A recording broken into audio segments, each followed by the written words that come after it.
Ici matin, 7h48, votre invité Nicolas Creusel, c'est le chef de file de la France Insoumise pour les municipales à Nantes. Des élections qui auront lieu dans pile un an. Bonjour William Aucan. Bonjour. Le slogan de votre lancement de campagne, on va dire ça comme ça, c'est faire mieux. Faire mieux que Johanna Rolland. Alors déjà, je profite pour dire un bonjour aussi à Marina Ferreruela, qui est co-chef de file avec moi. La France Insoumise met en place un binôme de chefs de file paritaire, et c'était important pour moi aussi de lui dire un petit bonjour à Marina Ferreruela. Il nous fallait faire un choix, mais elle aura évidemment son invitation d'ici les municipales dans un an, je vous le confirme. Donc faire mieux que qui? Faire mieux que Johanna Rolland? Faire mieux, c'est une initiative de la France Insoumise locale qu'on a lancée déjà depuis un an. On a donné la parole à des citoyens, à des experts sur notre blog pour fairemieux.fr. Aujourd'hui, on se lance dans une grande enquête populaire où on va aller au contact des Nantais, donc c'est-à-dire avec une méthode qu'on fait, le porte-à-porte, d'aller voir directement sur le pas de porte pour poser cette question. Si vous étiez maire de la ville en 2026, qu'est-ce que vous feriez? Donc c'est une sorte de co-construction que vous voulez faire. On a l'impression que c'est très à la mode de vouloir... alors vous venez en plus de la Convention citoyenne. Ce que j'allais vous dire. Voilà, vous aviez fait partie de ces 100 Français tirés au sort. 150 qui avaient été consultés par Emmanuel Macron sur les enjeux climatiques. C'est une volonté de co-construire. On a l'impression que tout le monde dit ça à chaque campagne électorale. Et Johanna Rolland dit qu'elle fait de la co-construction, mais à la fin, à un moment, il faut bien qu'il y ait des élus qui tranchent.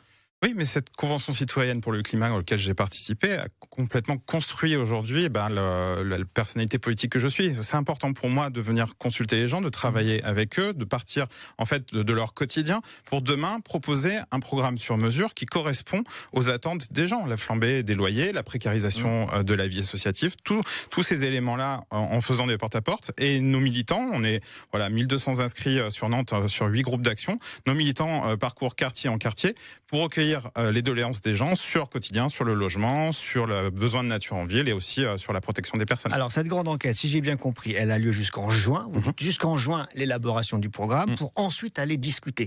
Ça veut dire quoi ça? Ça veut dire que potentiellement vous êtes prêt à faire une alliance ensuite avec les autres forces de gauche, ou vous irez au bout à titre individuel la France Insoumise? La méthode n'est pas si inédite. En fait, regardez par exemple comment s'est constituée la NUPES, comment s'est constitué le NFP. C'était le programme d'abord. Et c'est cette notion-là qui pour les Insoumis est à cœur. La NUPES et les NFP, c'était une alliance électorale pour des législatives. C'est pas forcément le programme d'abord. Mais ce sont faits sur un programme de rupture. Nous, les Insoumis, on est la garantie qu'il y aura présenté aux électeurs un programme de rupture en 2026.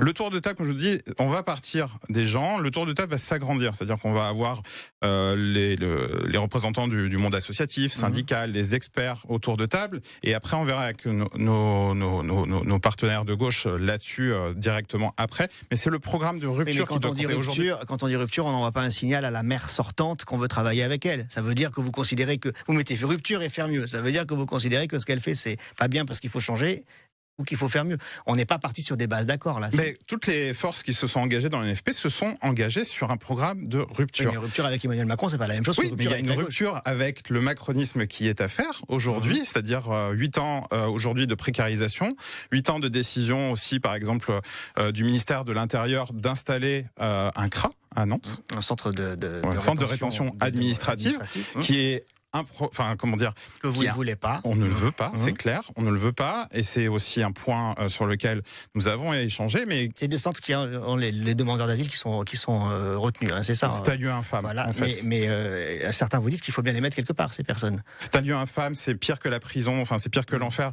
Non, on ne peut pas avoir ça dans une ville de gauche qui historiquement de gauche depuis très longtemps ne peut pas avoir de CRA. Là, vous dites que Johanna Rolland aurait dû s'y opposer. Ce sera dans ce programme de rupture qui sera à discussion après au mois de juin. Là, on a 4 mois où on va voir les gens, et 4 mois, c'est pas rien en fait. C'est-à-dire qu'on a vraiment besoin de prendre le temps avec les gens, de discuter avec eux, et on est plutôt heureux de commencer à faire ça. La stratégie de Jean-Luc Mélenchon, c'est des insoumis partout pour ancrer le parti localement, parce que le parti est fort dans les élections à scrutin de liste, les élections législatives aussi, grâce aux alliances, notamment le NFP. Vous avez un gros groupe de députés, mais par contre, évidemment, il a une peu d'histoire, donc il a son histoire récente, il y a peu d'élus locaux.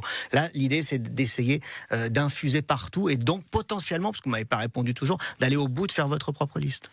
C'est une vraie chance que la France Insoumise s'intéresse à cet échelon local, parce qu'en fait, ça veut dire demain pour le conseil municipal plus de représentativité.